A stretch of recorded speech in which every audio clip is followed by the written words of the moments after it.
you using your laptop? Don't Yes, worry. sir. Okay. You have it on the table? Yes, I do. Okay.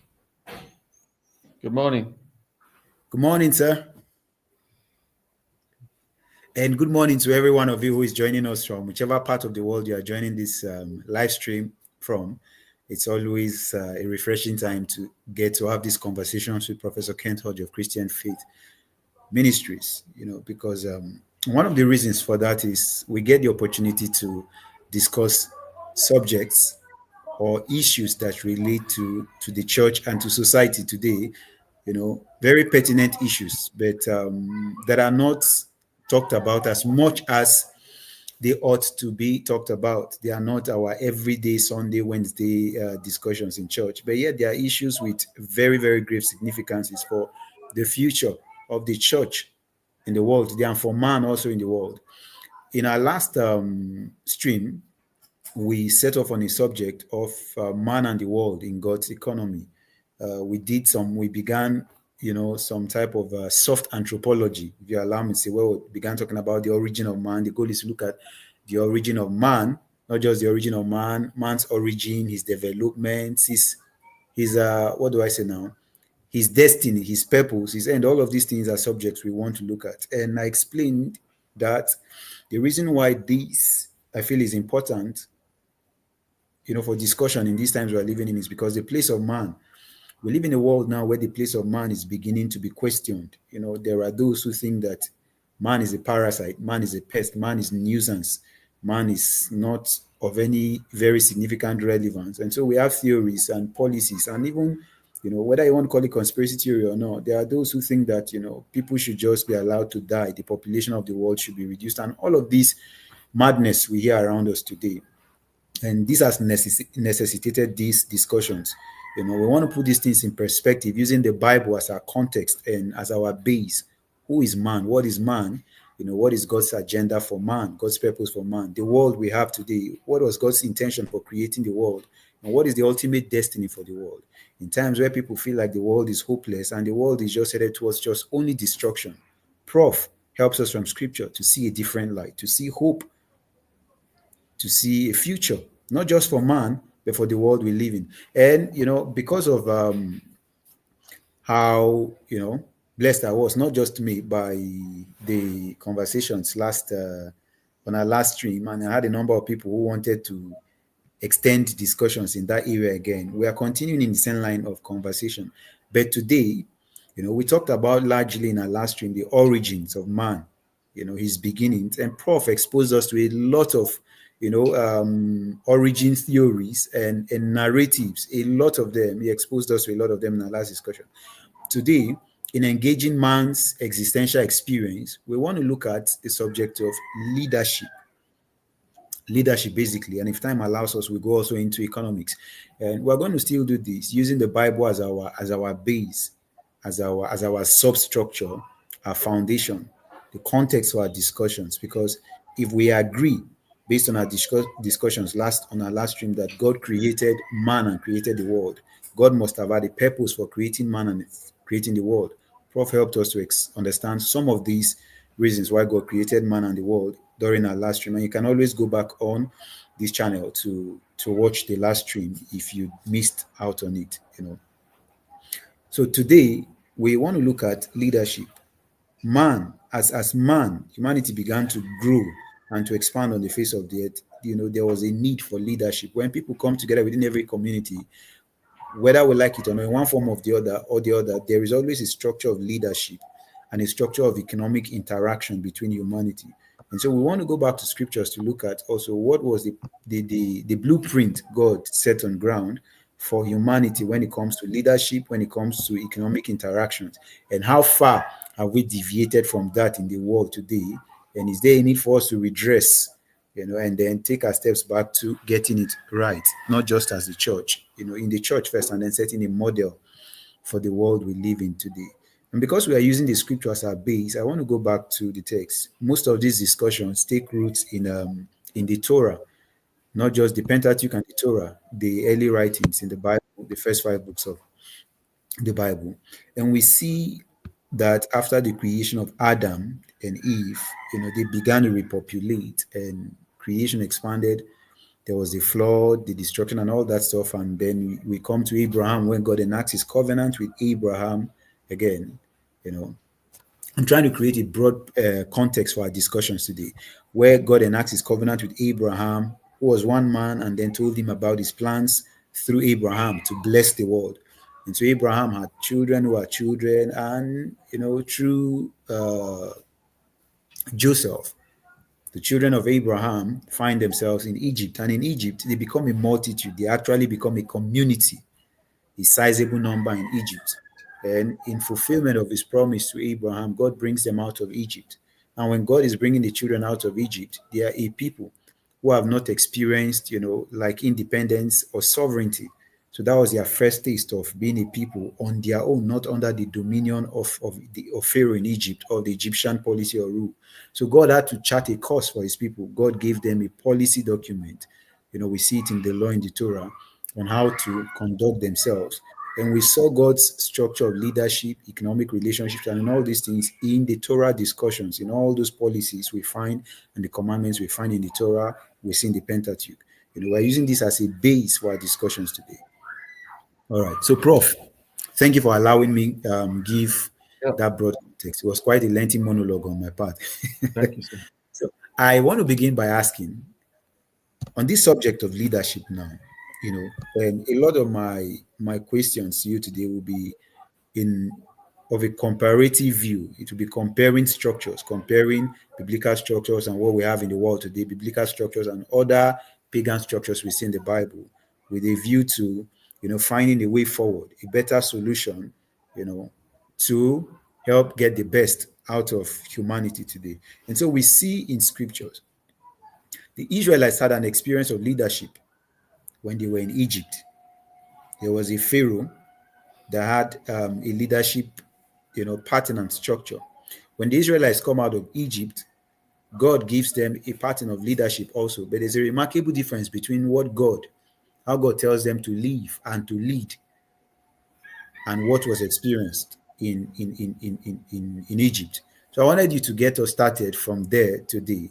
You put it in context for us. What was like the leadership in Egypt like, and what did God expect of his people?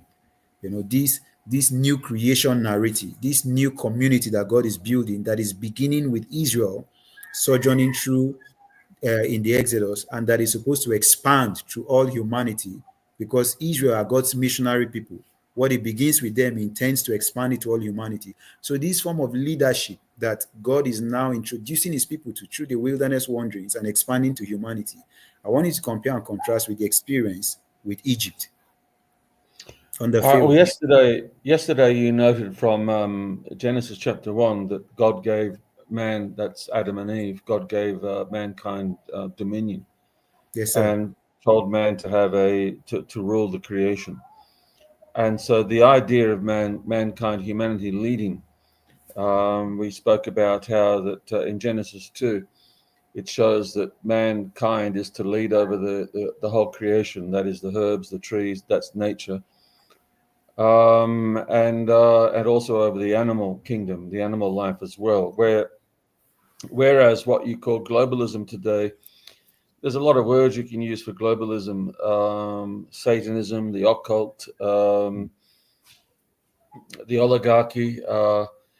It's this world control system, a digital control system. It's you can see it in the book of Revelation that the beast rose up and tried to control the whole of humanity, that you couldn't buy or sell unless you had the mark of the beast. Well, we have Yeah. systems like that coming up in most generations. We had it in the first Reformation, where the Pope in those days, and I'm not talking about this to sort of say this is about Protestants versus Catholics. It's not. So you get globalism or imperial forces right from the time of the Tower of Babel, and so this imperial system or globalist system is a parasite, and it tries to inhabit a host, to use that host for its nefarious purposes, dictatorial purposes. So it inhabited the Catholic Church to some extent, or to a greater or lesser extent in different generations.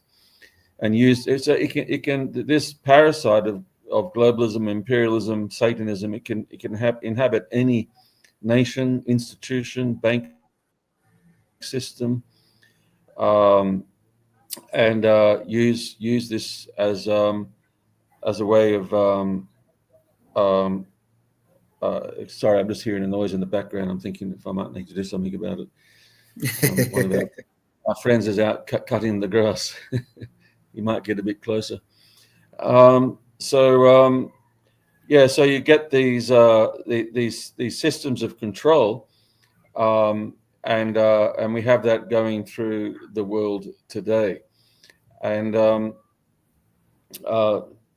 so it's a false kind of dominion. I think that's right. I was talking about this from Genesis 1 and 2. Yeah. The globalism we're seeing today, and we spoke about this yesterday, is that it's a parasite that's inhabited certain banking systems, the London global banking system, the Washington, the military, and so on. It's been using this in decades to bring about a global government around the world. But and you can see its nefarious purposes expanding in recent years: promotion of digital currencies, promotion of lockdowns, and also what's been propagated in recent years is the idea of moving man off the land.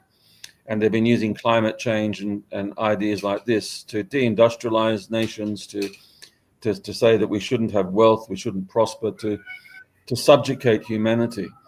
And so they're also telling us that mankind is destroying nature, so we need to be taken off the land. And we won't go into this, but people can research this. The idea is that we've got to, instead of just discounting these ideas just on hearsay or just because they might not be comfortable with them, we need to look at the actual facts behind these issues and do some proper research, factual research of these things, not on a bias issue, but really look at what's happening, and on many levels. And there's a whole lot of investment portfolios in land today. There's a lot of reasons to get humanity off land, and so they're using climate change as one of the rationales for this, that man is destroying nature and so on. And we looked at this in our last episode, showing that humanity, God made man to be part of nature, not to be taken off the land, that man is not a virus, and to be taken off the land, and man is not a virus, destroying the creation through population growth, industrialization, prosperity, providing for the poor, the vulnerable. We need industrialization and proper economic policies, not the economic policies of the International Monetary Fund, the World Economic Forum, which are subjugating nations around the world, and they're brutal. These are satanic. They will assassinate leaders. That they will conduct regime change. They will bring in military. That they will put sanctions on countries. You talk about Libya is just one example. How that country was taken out, and no matter what their rationalization for that, some of the main reasons for that is because they were expanding agriculture in the Sahara Desert. They were expanding African economy, African currencies, freedom and expansion, industrialization of the African economy. And so Africa was getting out of control. And it says, some people might just be watching one of these episodes or another, so you've got to repeat yourself a little bit. But if you go back to Henry Kissinger's Secretary of State in the 1970s in the US, and he put out a policy report for the government at that time. And he said, sorry, I've got to ask, this lawnmower is getting close. Just asking that he be stopped.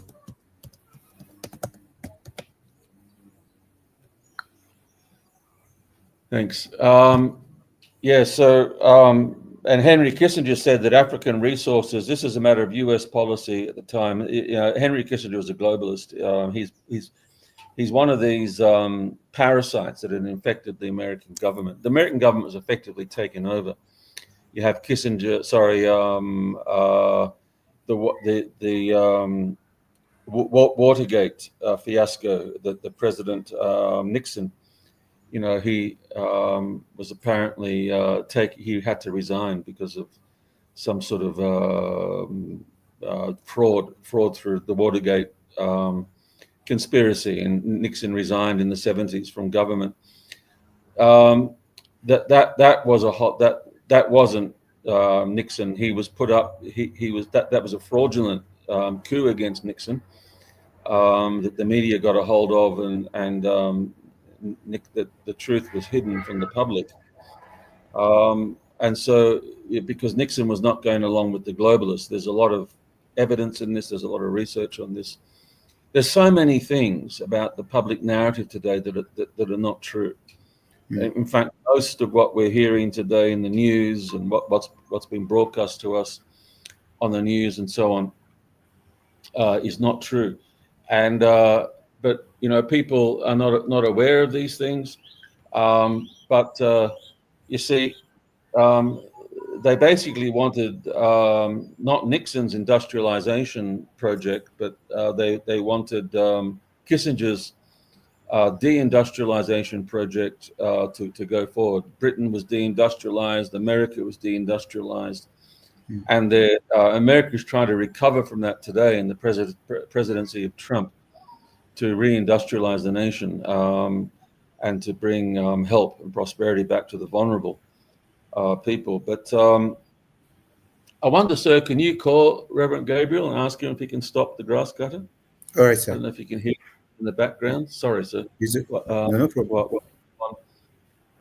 So anyway, Henry Kissinger said that in his policy that Africa must not be allowed to develop because the African resources must not be sovereign in the hands of Africans. They must be under the ownership and employment of foreign nations, the Western nations, to be used for their own needs and wealth purposes, to be used by the globalists, owned by the globalists. And so this is one of the reasons why Gaddafi was overthrown, because he is rebelling against this globalist purpose, this globalist itinerary, if you like. And anyway, so as I said, I'm repeating some of these issues.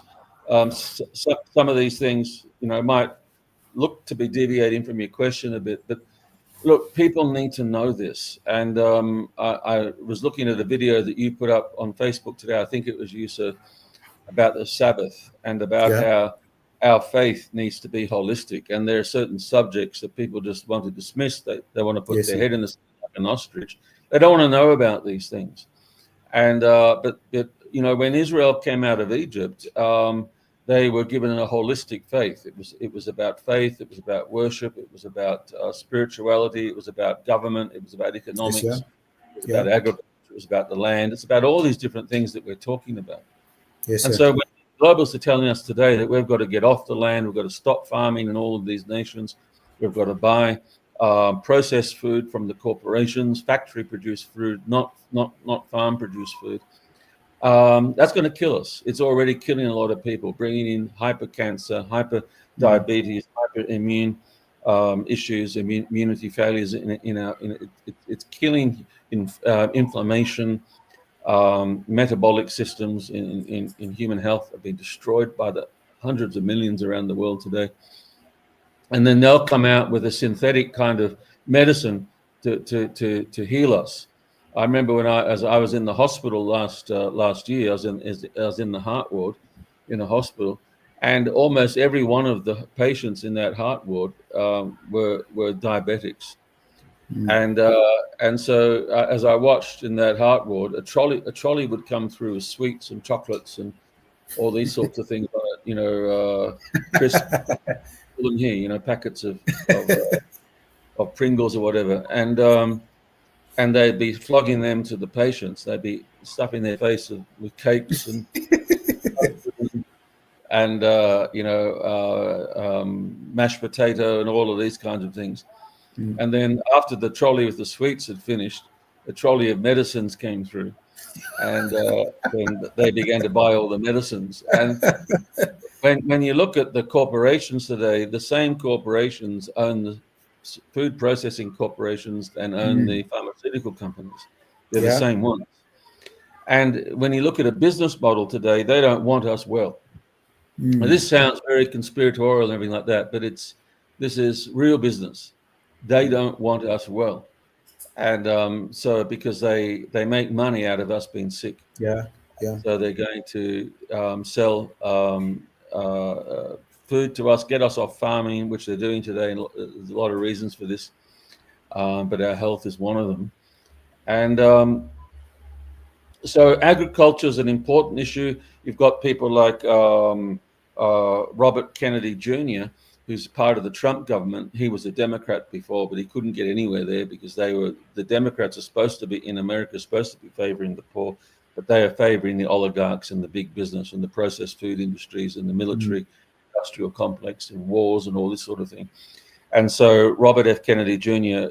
Left the Democrats, joined Trump because Trump wanted to take down these oligarchical control and increase wages and help the vulnerable in the country. And so Robert F. Kennedy Jr. has worked in the health department of America now, and he's looking at vaccines. Like he said yesterday that they agreed to get mercury, which is a heavy metal, out of flu vaccines, which is a huge, imagine putting heavy metal in a vaccine. That's hugely poisonous to people. And so these pharmaceutical companies have become unaccountable. You can't sue them. They can cause all sorts of damage, and they make hundreds of billions of dollars. And they've got so much wealth that they go and lobby government people with their money so that they will put policies through government to favor them. It's just corrupt. It's a moneyocracy. It's not a democracy. It's a moneyocracy. And this sort of stuff's got to stop.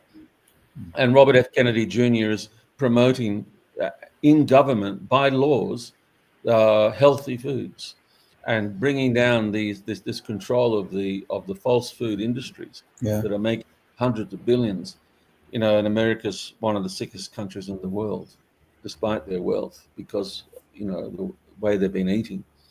So agriculture, proper, Sabbath, the way farms are looked after in the Old Testament, in the Torah, all of these things are vital for healthy eating and economic issues. There's so many issues in the Torah when God brought man out of Israel out of Egypt. And what I've been saying is, and that video you put up, as I said, on Facebook today, is talking about a holistic faith. We have to engage all of these issues, and that's why I'm talking about them. Christians need to know about these things. We need to know about our health. We need to know about our food. We need to know about our land. We need to know God's place for mankind in this. Yes, yeah. We need to know what God says, as opposed to what the oligarchical World Economic Forum, the globalists are saying. We cannot be naive about these things. We've got to be educated in these areas because we have to be a voice for those that are suffering today, for those that have been abused by these systems. And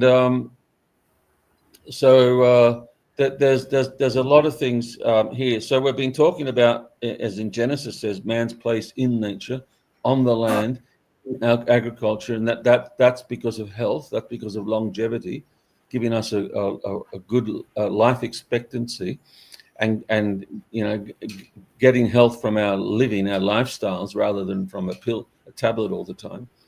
Basically, the medical industry, it can do a lot of good things for us in antibiotics and surgery sometimes, and treatments for other maladies. It's good, but it's got to be mixed with healthy living, healthy eating.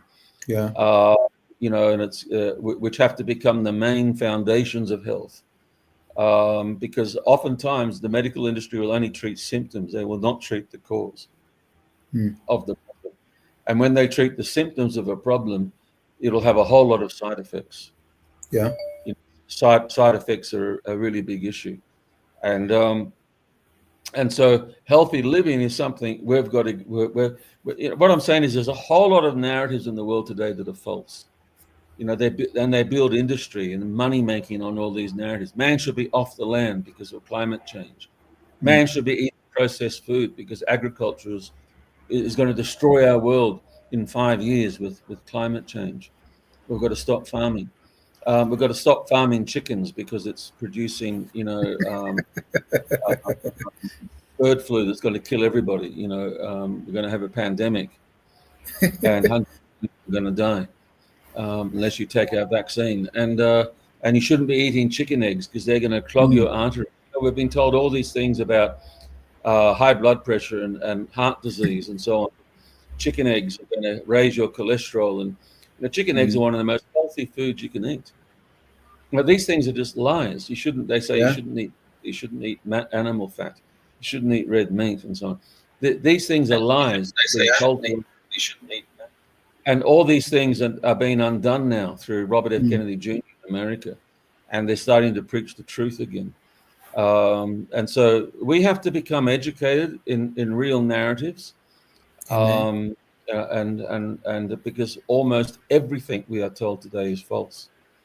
And so it's difficult to be educated. People don't want to put in the time. They don't want to bother with it. Mm. It's too hard. They can be deceived. They can be led astray by people, and so it's too risky and so on. So people just put it in the too hard basket and allow the corporations and the television to give us the truth in a nice package, maybe with a sexy woman, the one who's talking to us on the television, to get everyone's attention, and we end up believing all these things, Mm. uh, and this is a complete disaster. It's ruining life today, and Christians of all people need to wake up and begin to look at these issues, talk about these issues, have a holistic faith, help each other, educate each other, talk to each other, and not just say, well, we're idiots and leave it to the experts. No, the experts have ulterior motives. They're Mm. in it for the money. And so we have to be engaged and we have to be involved. When you see Pharaoh, you're talking about us coming out of Egypt, and what does that mean for us today? Well, Pharaoh was in it for the money, and he's a type of oligarchical or globalism today, Yeah. and it's a type of slavery, and he enslaved the people with a false economy, the economy of austerity and lack, that we can't all prosper, so you have to be slaves, and while I prosper and my family. And so it was a false economy like we have today, that only a few people can prosper in most of the world. That's a good economy is not for everybody. And we definitely have a slavery in Nigeria today, and right Mm. through Africa. Definitely, and it's not the slavery we had before, where slaves are taken on ships to America, but it's a more cunning one, and it's through political economic subversion in this continent. And it sounds conspiratorial, but especially for people that it doesn't affect. When it doesn't impact people, they don't want to know about that. It's, oh no, this, not this again. And but the Bible tells us that we should speak up for the vulnerable. So when we're talking about the leadership of Egypt, it's just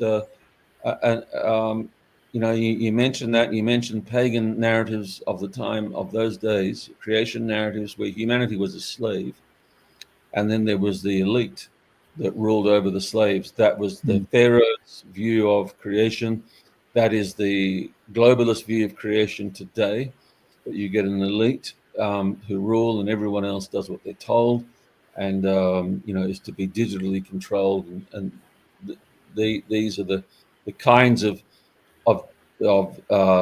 dictatorial systems that they are bringing in today to control people and to subjugate people. Now, like people say, oh, no, people wouldn't do that. Look, I'm sorry, Pharaoh did it. He subjugated people, and he was of the same worldview, that basically the pagan worldview, that humanity was made as a slave. So in Pharaoh, you see the leadership view of subjugation. that people are to be subjugated. That's how you are to lead. And that is the worldview of the globalists today, that they are to lead the masses through subjugation, through monitoring, through censorship, through, like if you go to London today, it's got a camera, a video camera on every. You can hardly walk around without being on video, live video camera, Wow. and everyone is monitored constantly.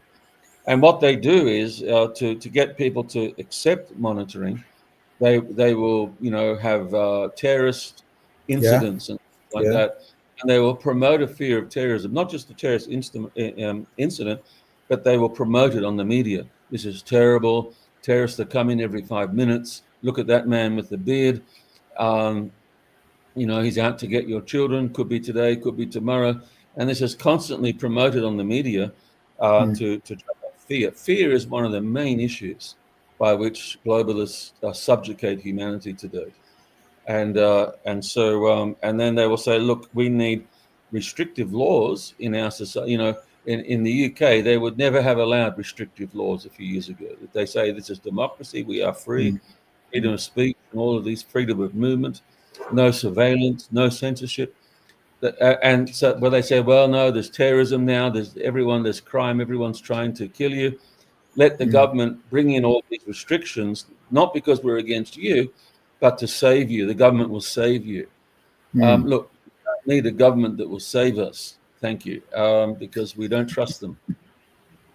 Whenever they say save you, they mean something very different. You should look under the Yes, sir. table and read the real paper. Not saving anybody but their own backsides Mm. and themselves. And this is how it works. And there's a whole lot more we can go into here about terrorism and how it's sponsored, and how it works for Western governments, how it starts to subjugate people. The globalists today have the same view of leadership as as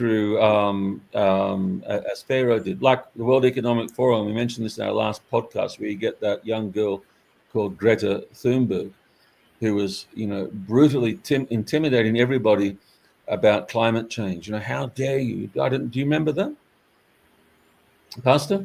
Do you remember? Do you remember that young girl called Greta Thunberg, who Yeah. spoke at the World Economic Forum, and how dare you, and Reminding promoting us of this, how we were destroying the world. yeah, sort of subjugating humanity into economic austerity, and into poverty, into lockdowns, and into ghettos and off the land, and to not and allow all these government restrictions upon us. And we should be Mm. thankful for all of this, because we're saving Mm. we're saving the climate and saving the world. It's a satanic, and I don't want to go into the whole theories about Satanism here and how this is behind this, but that's for other researchers and I Yeah. mean real researchers to talk about. Um, so subjugation is the actual satanic, Tower of Babel. It's the pagan way of leadership. And so when we get to the scriptures, we switch over to an entirely different method of leadership, which is being a shepherd. We don't subjugate the people, but we shepherd the people. And this Mm. was especially talked about by Ezekiel, the prophet Ezekiel, where he talked about the coming of the good shepherd, who's Jesus. And what the shepherd does is the shepherd cares for the people and leads the people to good pastures, like Psalm 23, the Lord is my shepherd, I shall not want.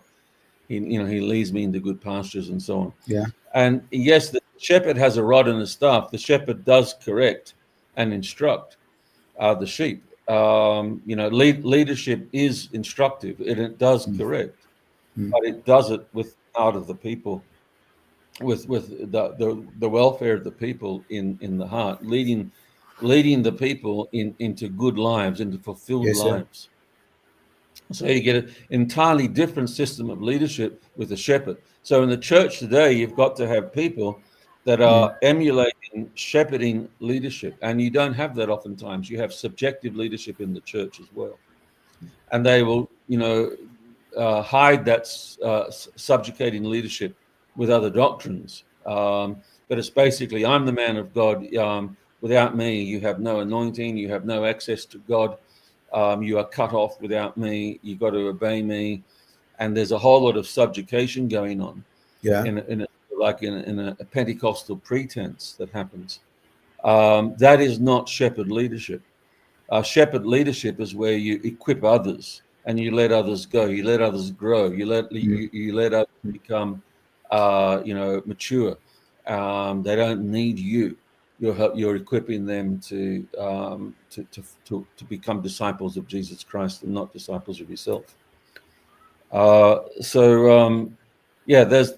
We need to emulate shepherd leadership in the church so that the government can emulate the church. The government has to have an example of the truth of Christ and a proper leadership, and they get that through leaders of the church that are doing the right thing. So when we have Bible colleges today, this has to be the message: shepherding leadership, what we call service leadership. Now, I wanted to say one thing about service leadership before I hand back to you, sir. Obviously in the scriptures in Christ, leadership's about service. Christ said, I didn't come to be served, but to serve and to give my life. And so that has to be the modus operandi of any leader today. Amen. Okay, any leader in the church, any leader in government, any leader anywhere. This is the salt and the light the church brings to the world to deliver us from Pharaoh and from pagan leadership in society. But I want to make just an observation about servant leadership. Servant leadership is not weak leadership. It doesn't mean that we go around apologizing all the time. And, yes, sir. Yes, sir. And you can get leaders that put on a pretense of maturity and a pretense of good manners, and they can be the most diabolical, corrupt, deceptive leaders on the face of the earth. But they know how to put this Christian pretense, this outward show, like the Pharisees did. They put on an outward show of holiness. Now, Jesus didn't mind a bit of anger. He didn't mind a bit of, strength and so on. And they called him all sorts of names because of that. Yeah. And you can get leaders today that people will say they're immature. People will say that they're off the handle. That they're emotional. Roller coasters or whatever. But if their heart motive and their true motive, that's what matters. Don't judge with outward judgment, but with inner judge with true judgment, Jesus said. We've got to know what's happening, what leaders are really doing. And we've got to be involved and not just hand everything over and walk away, but we have to hold leaders to account. And we need to be involved to make sure that we have good leadership in our society that's going to be good for the people. We can't just delegate, these things to others and not have a voice and not speak up and not have a holistic faith. What I'm saying is that don't be deceived by the outer garments of people. But are they really serving? Are they really giving their lives, or are they taking? Are they are they lying? Are they deceptive? And it takes time for us to dig in and find out. But sometimes some of the most mature and emotionally balanced people are the ones that are often the more corrupt. Yeah. And are hiding. Sheep in wolf's clothing, as we were talking about in the earlier podcast. So when I say service leadership, I mean we've got to really look at the facts about the person, not just the outer garments. Are they really wanting to serve the nation, and not just foreign masters, not just globalists, but really want to serve the people. And we need that in all nations, leadership that will serve the people, the nation.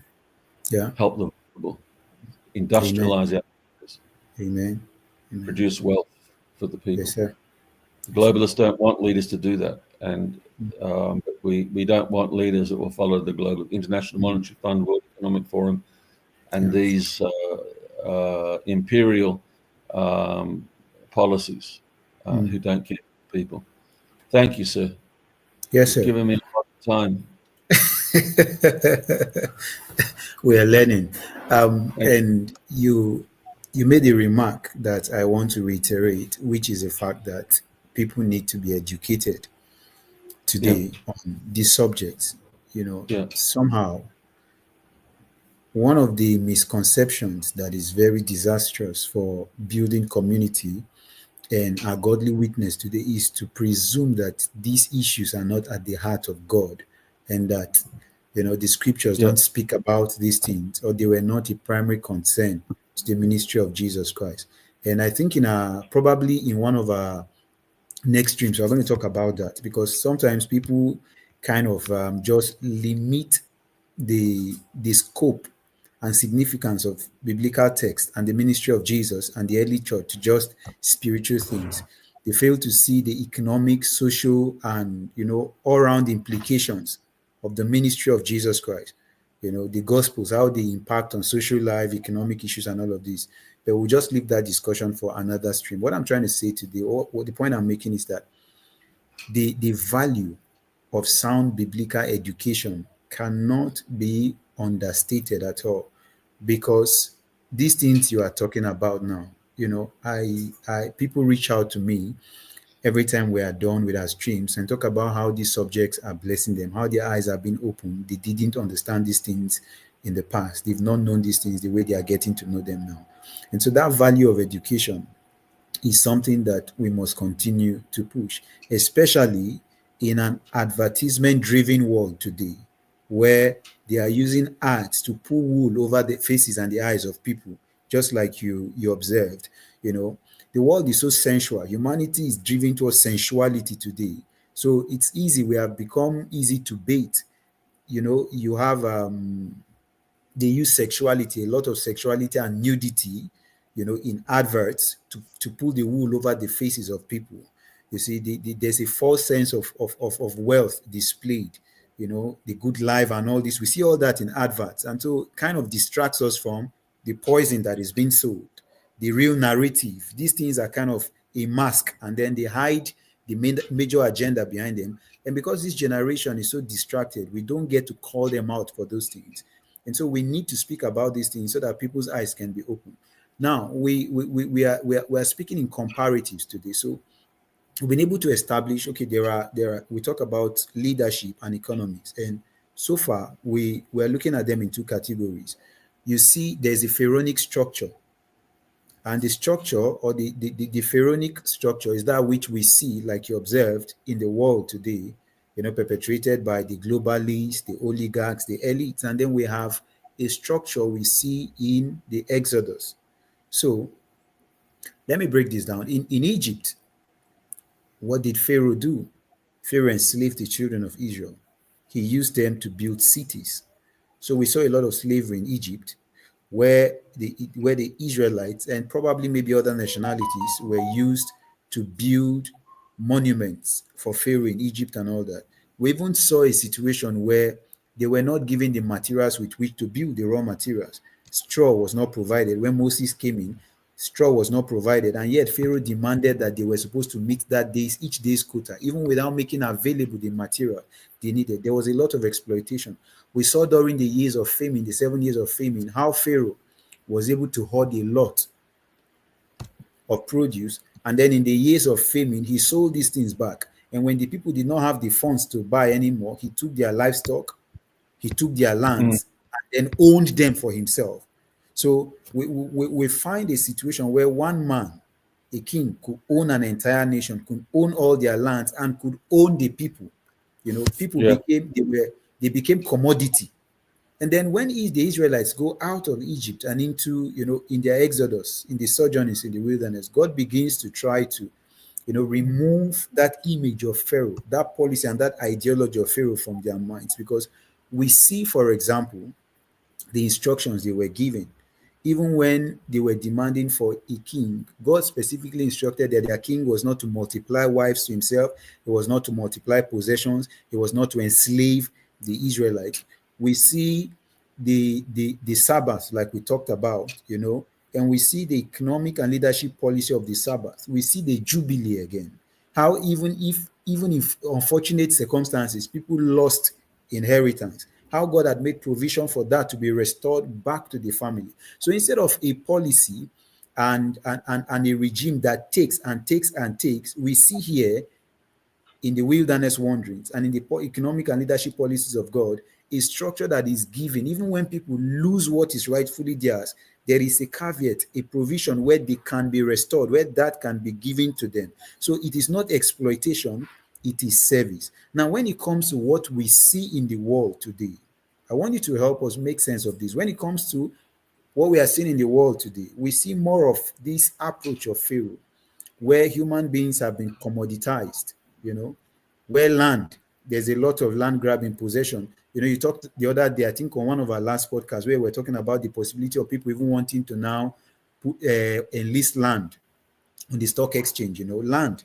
And people want to now take up lands. So we find how Pharaoh got to own all of Egypt. And we have a situation today where certain individuals try to own all of the world, economically, politically, want to dominate and everything. So I want you to just help make sense of this for us. Compare this situation, like I stated, in Egypt, that structure of leadership of Pharaoh that we see in the world today, and the example God set through policies like the Jubilee, the Sabbath in the wilderness, and all those instructions. And what should be the mandate of the church today? What is the way forward, sir?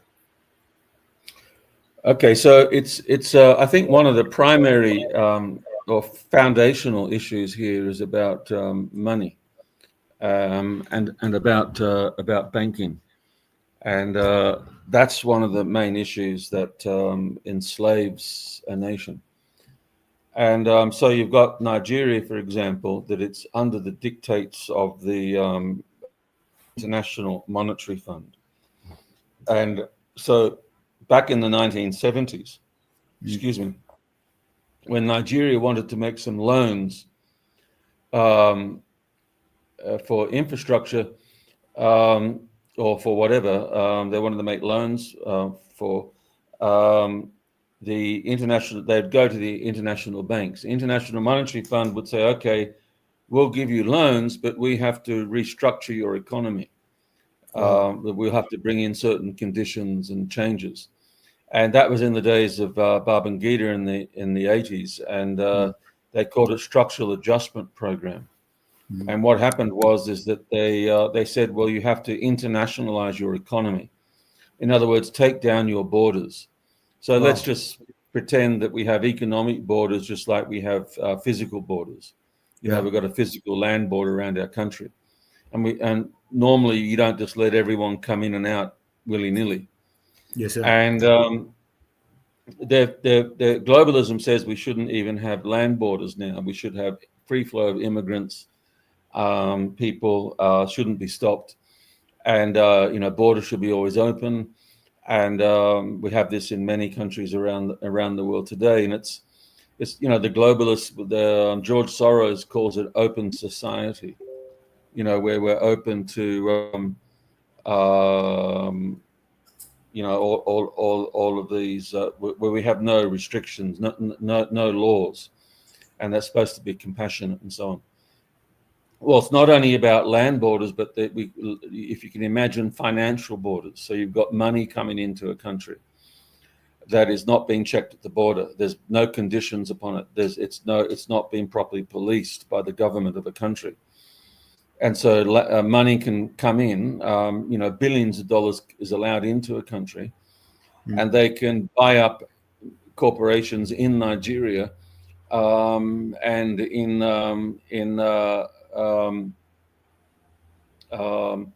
and buy up corporations in Nigeria, and so they can outcompete Nigerian money. When Nigerian economy was sort of young back in the 70s and 80s, you can get that it can be overwhelmed. Nigerian capital can be overwhelmed by foreign capital that's coming in without restrictions. And then this foreign capital buys up all of the assets with the corporations within Nigeria, and says, well, we can make more money just say like the textile industry of Kano. They foreign money came in, bought up the textile industry in Kano, which was famous in Africa, one of the best textile industries in the world. And they said, well, we can make more money if we ship this textile industry out to China, where we have an industrialization going on, and the Western banks were controlling China in those days. They were controlling these industries. They were the ones profiting from it, not so much the Chinese people. And so then we can make the textiles there where it's cheaper. And so what they did is they shut down the textile industries in Nigeria. And so this didn't just happen with textile industries. It happened with, like, for example, oil, the refining oil into petrol. Nigeria's refineries were closed down, and crude oil, which Nigeria has a lot of, was being shipped out, and then refined oil was being imported, and making so much money for globalists who have their corrupt partners within the country. And so this when you got to have proper financial borders, so you don't allow capitalists to flood into a country, buy up your textile industries, close them down, put everyone out of a job, and then you find out within a few years through this structural adjustment program that the International Monetary Fund enforced upon Nigeria that we don't have any industry anymore.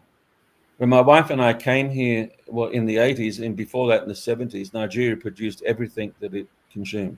Everything was made in this country, cars, everything. And now almost nothing is made in this country. Almost nothing. Yeah. So you can have the stock exchange in Lagos making money. You can have the Lagos, stock market in Lagos. That can be increasing while the wealth of the people is decreasing. And if you measure the economy of a nation by the stock market, that's a false economy. That's the economy of the speculators, of the global funds moving around, selling privatizing industries, selling off their assets and making money, on basis of speculation on they're going to ship these corporations out to other countries, and it's these corporations that are making more wealth, not the people. So the people's wages are going down; they're losing jobs. So you do not judge the wealth of economy by the stock market economy, but by the real economy. That's the one on the streets.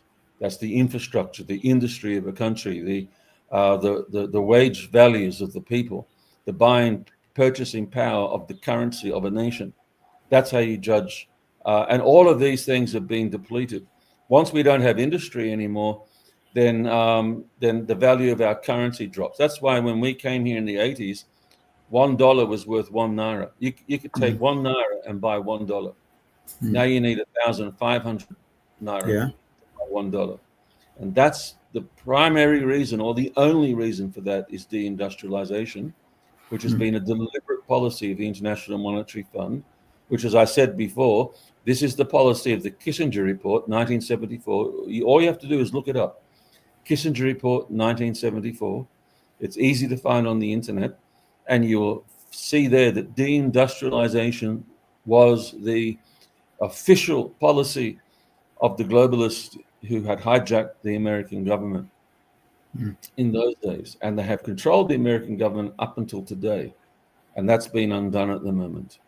But what has to be undone finally is foreign banking within the country. Even America, these international bankers even control America and the presidents of America. So today, if Nigeria wants money, and they've been borrowing a lot of money in the last couple of years, they go to the International Monetary Fund and they want to borrow money, but the International Monetary Fund will not lend them money except for aid. They will say, well, this one is for this one is for the judiciary, this one is for this aid project, or maybe for vaccines, or for some Bill Gates promotion business, what they call philanthropy. It's not philanthropy. Anything that Bill Gates gives to the country is paid for by the country. Bill Gates he's become a lot more wealthy since he became a philanthropist than he was when he had a full-time job. How ironic. A lot more wealthy. And he goes around saying, "Oh, we're providing all of this, health interventions and all the rest of it for these countries, and for the people." Okay, so some of the poor people might get some of these health interventions free, but the government pays for that. The Nigerian government. How do they pay for that? By making a loan from the International Monetary Fund. And then that payment is going to Bill Gates and to these industries and so on, and these philanthropy industries, and they make billions out of it.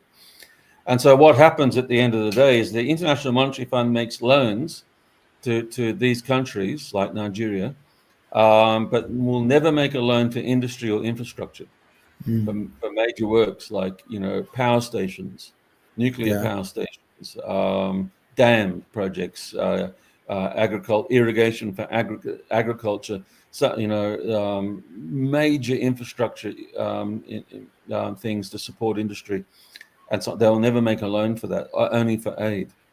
And so if you're building up all of this aid, you can't pay it back because the country doesn't have any income. Without infrastructure, it's not earning any money. Yeah, very true. We've got to have these industries to earn money. And so, but they're deindustrializing, privatizing, and shipping all our industries out of the country through taking down our our national financial borders. This is a crime to the highest level. This is, and they're doing this in most nations today. And then that's why you get today that the top 0.1% of the world owns most of the world's wealth. More than half of the world's wealth is owned just by a few people. This is the reason for it. One of my brothers did this in Australia back in the 70s and 80s. He brought out the textile industries in Australia by borrowing money, and took them over to China, and so stripped Australia of its textile industries. People lost their jobs. And then he set them up in China where he could make clothes very cheap, but they were not good. Just made and then on bring mass. them back and sell them in the country. Yeah, bring them back and sell them. And he made millions, a lot of money for those days back in the 80s. And we were taught this in university, that this is what we're supposed to be. This sort of globalist economics is the way to go. But they have impoverished hundreds and hundreds of millions of people and enriched a few by doing this.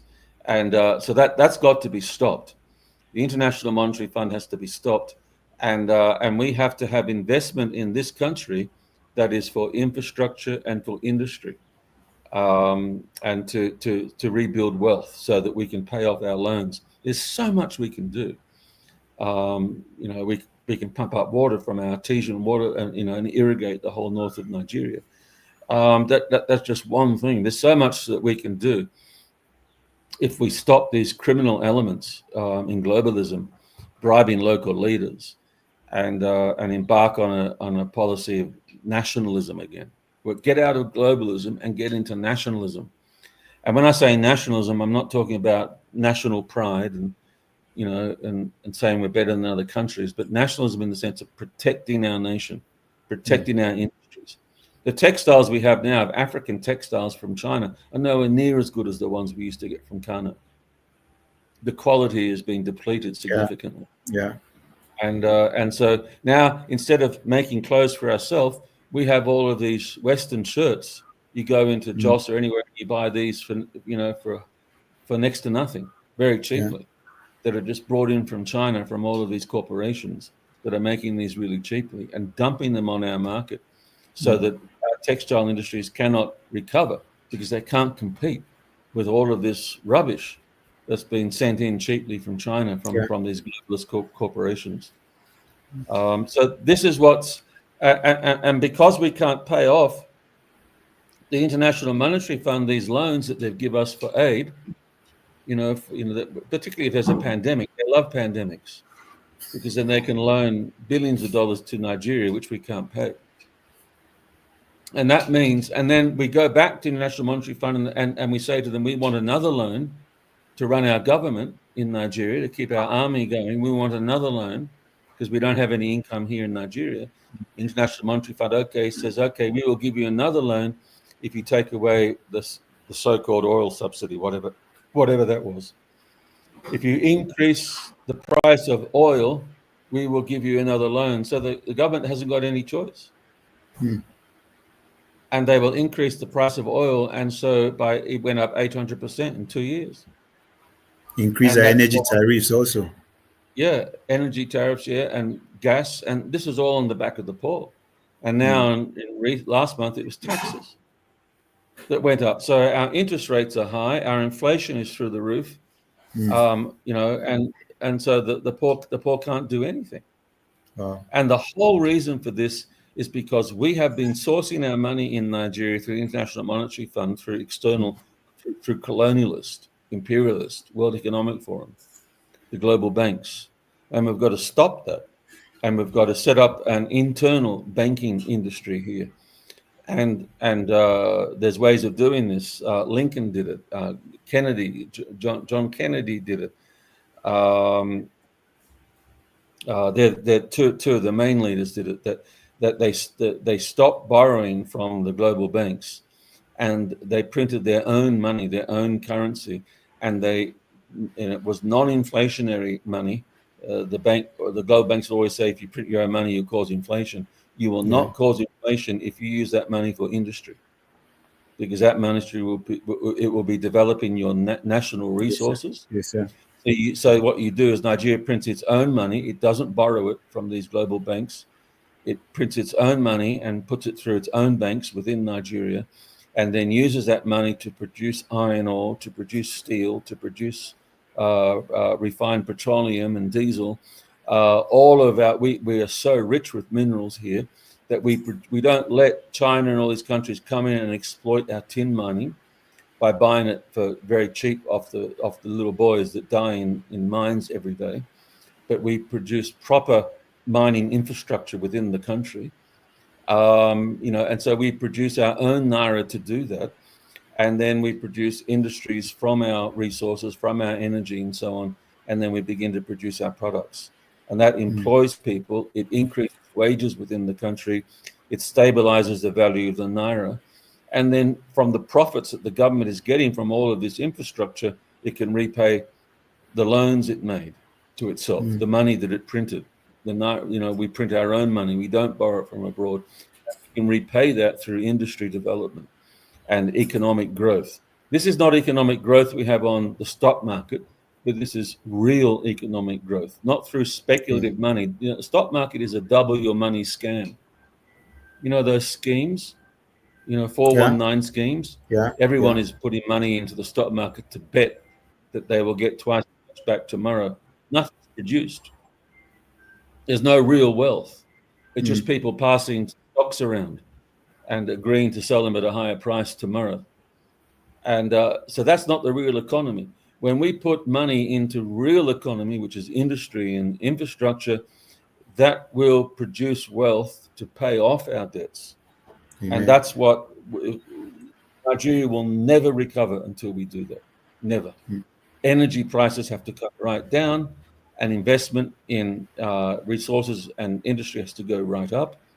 And as we were saying in our last podcast, that will restore the environment, because when a country prospers financially, it can irrigate its nation. It can bring up artesian water and green the desert. But we were doing this before when we had money, Nigeria, and it stopped when our economy was destroyed.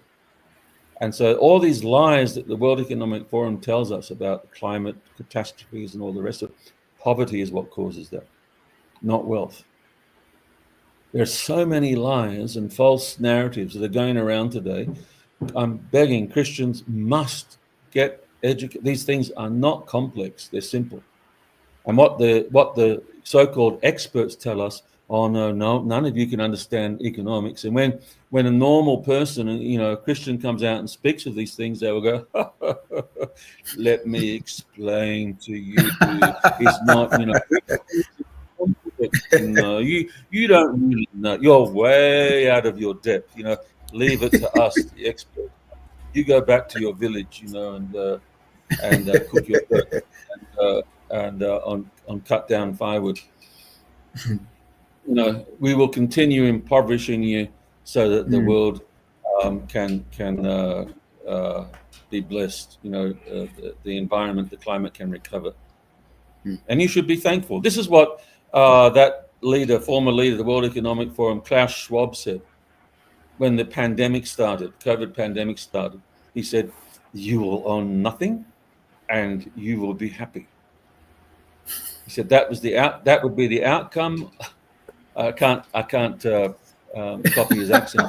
That's the outcome of the World Economic policies of lockdown. You will own nothing, and you will be happy. If you're not happy, we will deal with you. You will own nothing, and you will be happy. And yes, sir. And and they had this high priest of the World Economic Forum, a guy called Noah. I can't remember his other name. Put in World Economic Forum and put in Noah, and you will get up his message. A completely satanic prophet.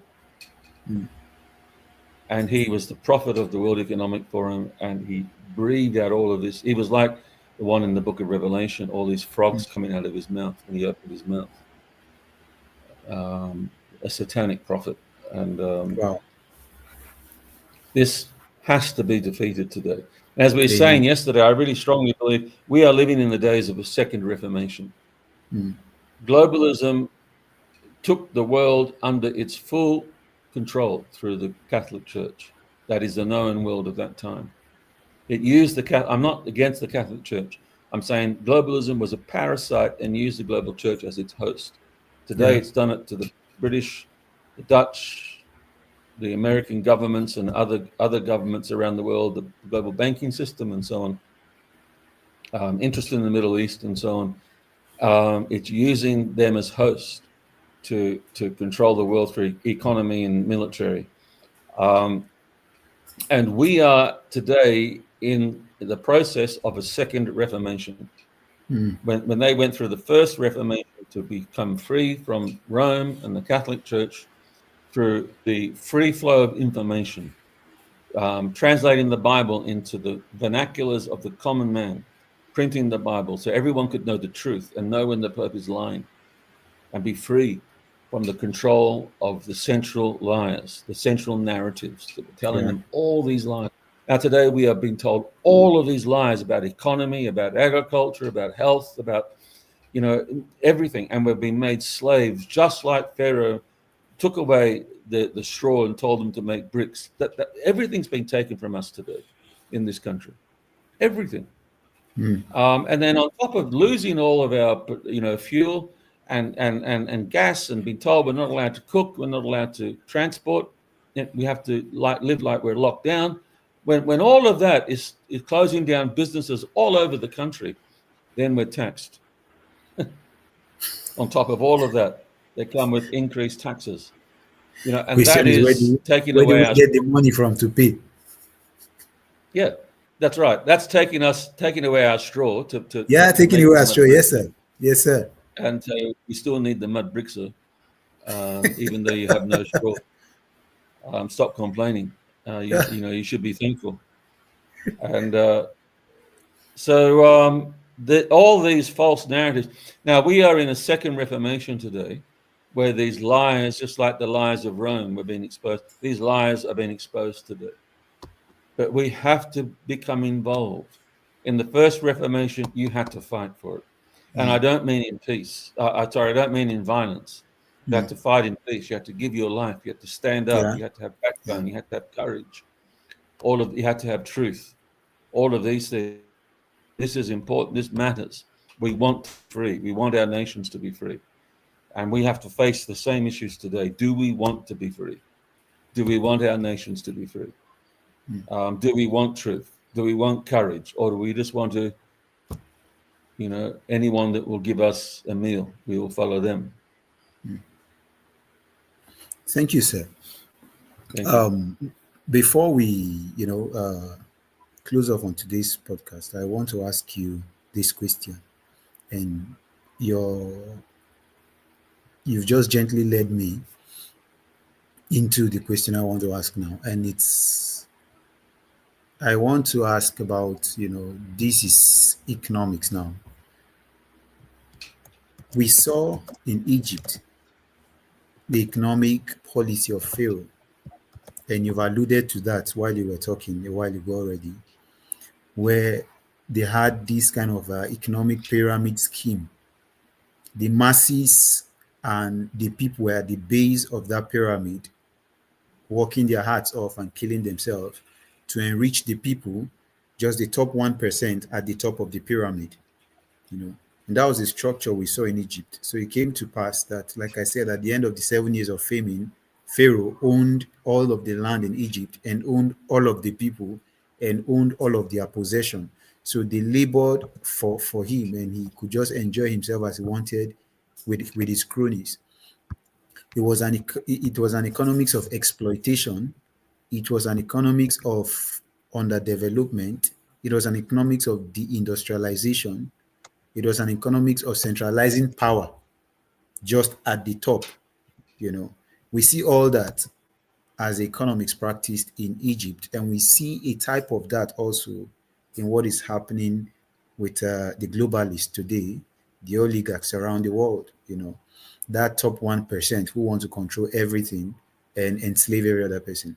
And then we move on to the Israelites in their sojournings in the wilderness, in the book of Exodus, and the instructions God gave to them. Instead of gathering for themselves, God encouraged a lot of community and a lot of sharing, so that if you cultivated your land, even during harvest, the Lord did not allow you to harvest everything. God instructed that they had to leave a little, so that the widows and the orphans who came by could get something also to harvest. So we see a policy of inclusion here, where the disadvantaged, the less privileged, were made provision for in the harvest of the other persons. We saw the Sabbath policy, where the land was given rest, where slaves and workers were allowed some time to refresh and to reinvigorate before they could work. We talked about the Jubilee, where possessions that had been lost, ancestral possessions that had been lost, had to be restored back to those families, so that wealth could not be concentrated in the hands of just a small percentage in Israel. And so I want you to talk to us now on how, these two models, particularly this model we see in Egypt, and then this model we see in the wilderness, and how are we today to incorporate this model we see in the wilderness, these instructions God gives to his people? How should that be the solution to all of these issues we have around the world today? And the reason why I'm asking this question is people need to know, people need to see these two portraits, and then see which one is best for building community, which one is best for building the world we live in today. So since we're discussing man and the world in God's economy, and we're now looking at man in economic terms, the man's economy, his economic relationships, I want you to compare for me this situation in Egypt, which we see happening a lot in the world today, and God's antidote to that oppressive Egyptian economy, typified by Pharaoh, by the instructions he gave to them in the wilderness through the book of Exodus and their sojournings in the wilderness. Well, those laws that you referred to in the Torah, like for example, if when you pluck fruit from a tree, you don't shake the tree a second time, but you leave some of the fruit on the tree for the poor and the widow and the orphan going past, so that they could pluck it and eat. Now, obviously, that laws like that, and the other one is that when you take your harvest, you don't harvest the corners of the field, but you leave that also for the poor and the widow. And so, in the book of Ruth, you get Ruth. Yeah. She took some of the harvest from the corners of the field when she came back to Israel. Sorry, when she came to Israel, and she's a Amalekite, I think, or something like that. And she was poor because they had a famine in their country. Yeah. And so that's what it was designed for. Now, obviously, laws like that are principles. They're not. It's not the letter of the law. I remember I was teaching a subject many years ago called the intent of the law. It's the intention of the law that matters.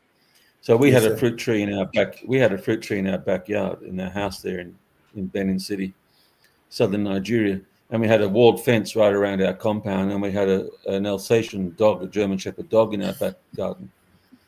And so when people were plucking mangoes from the tree, I said, no, don't take them all. Leave. The law says leave some of the mangoes on the tree for the poor, the widow, and the orphan. Mm.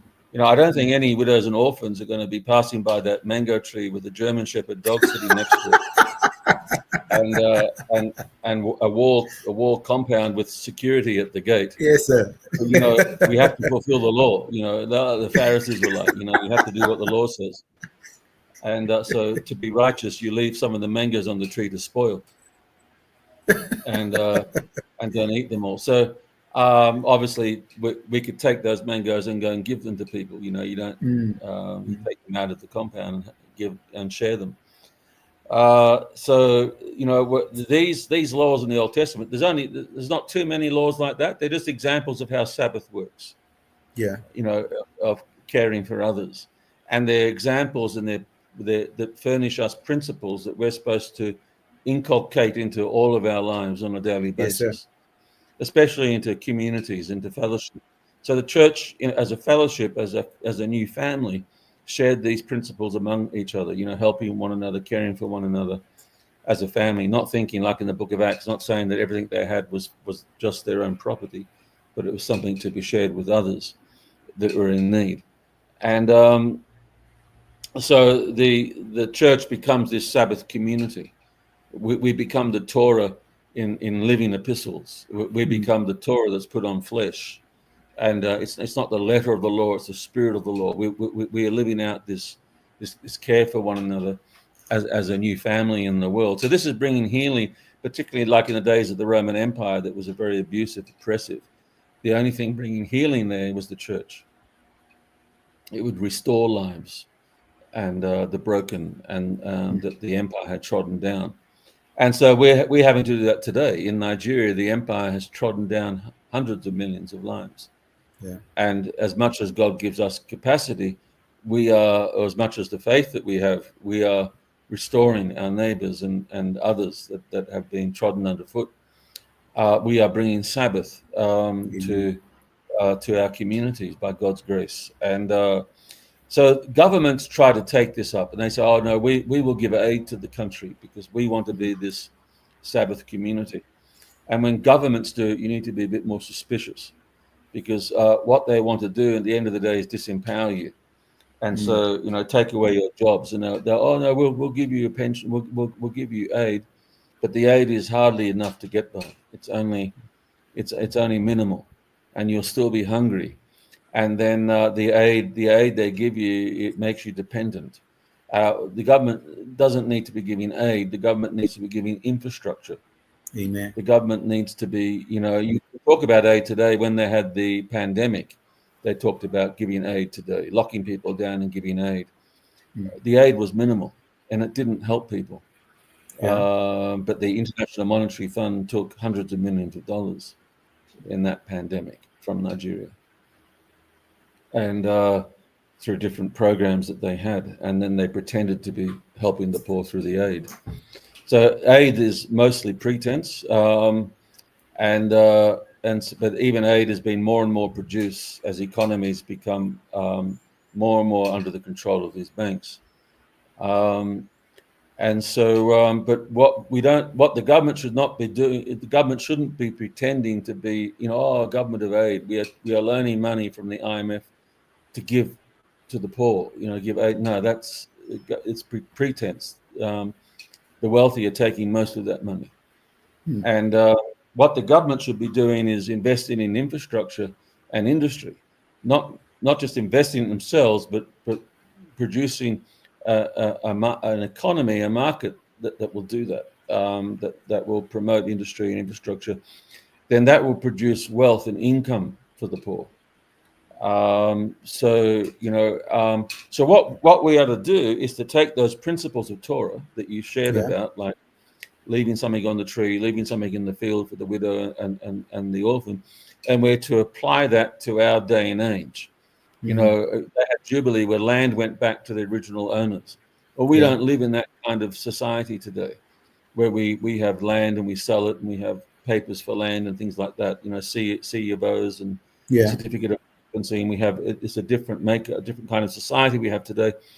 But those that don't have land to go back to have a means of that they need a means of wealth, which for us today in our kind of society, that means of wealth is an economy. That we're not just an agricultural economy like Israel was, but we are an industrial economy. We're not just a land-based economy, but we are an industrial economy. And so the government must be, providing an environment where industry can grow, infrastructure can grow, and so the nation can make money. And Yes, sir. that is how the poor, the widow, and the orphan are going to be nourished. The vulnerable are going to be helped. Yes, if we are sincere, we can help them in the mean term, in the short term, in the medium term, the widow and the orphan. Yes, we can have aid that is necessary to really help people who need it, but that cannot become, a sort of a false, like a disguise for impoverishing our economy, not industrializing it. The primary focus of our nations must be to build our economy, our income, our industries, so that people can eat. And yes, we will help the poor along the way, but you can't just give the poor a fish each day. You've got to teach them to fish. Yes, You got to sir. provide. You got to put fish in the river, which is industry, which is Yeah. produce, Yeah. which Yeah. is output. You've got to provide all of that. Mm. And so we don't want aid at the end of the day. We want trade. Now, Amen. the people that benefit from aid are normally the aid corporations like USAID that was shut down in America. You saw how many billions of dollars went out to line people's pockets that was fraudulent. And it went out to, really to political projects, not to help the poor and the needy.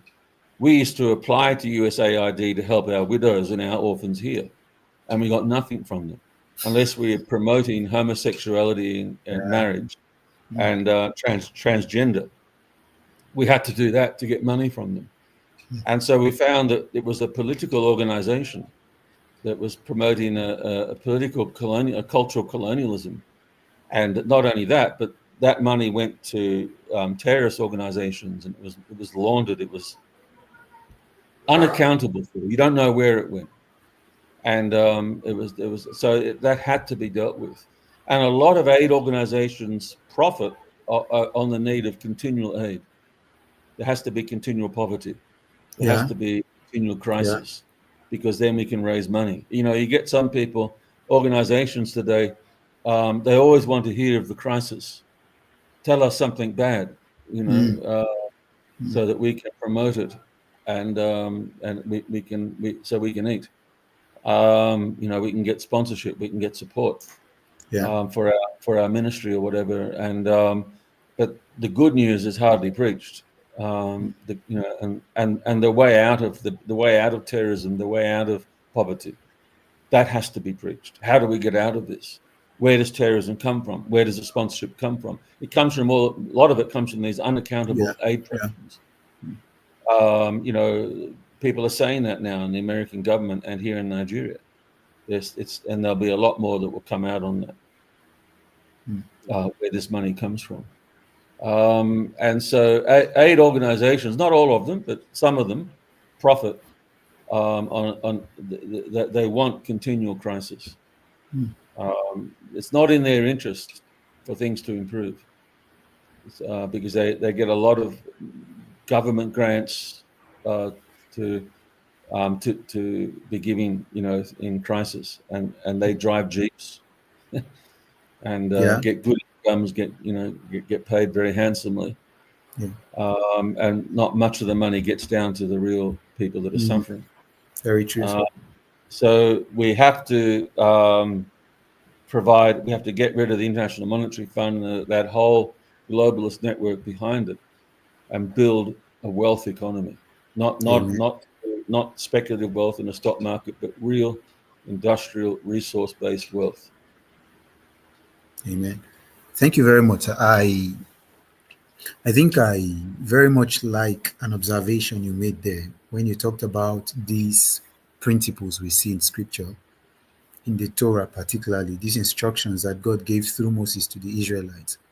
How a number of people might argue today that the way the society today is structured is very different from the way these societies in biblical times were structured. It's not land based, and so this idea of during the Jubilee land returning, that can happen today because when you sell land, people now have papers showing that the land is yours. I like the fact that you have drawn attention to the truth that these things are like principles, they are guidelines to help us live everyday life. So when we read these things, you don't just conclude that, well, we can't do these things today because this is not how the society is. You can take those principles still and apply them to the way we live today. And these are principles of care for the weak, care for the needy, care for the disadvantaged, principles of self-giving, principles of service to the people around us and to community, as opposed to the pharaonic principle of self-serving in Egypt, serving the self, accumulating for the self, and thinking only about the self, promoting the self.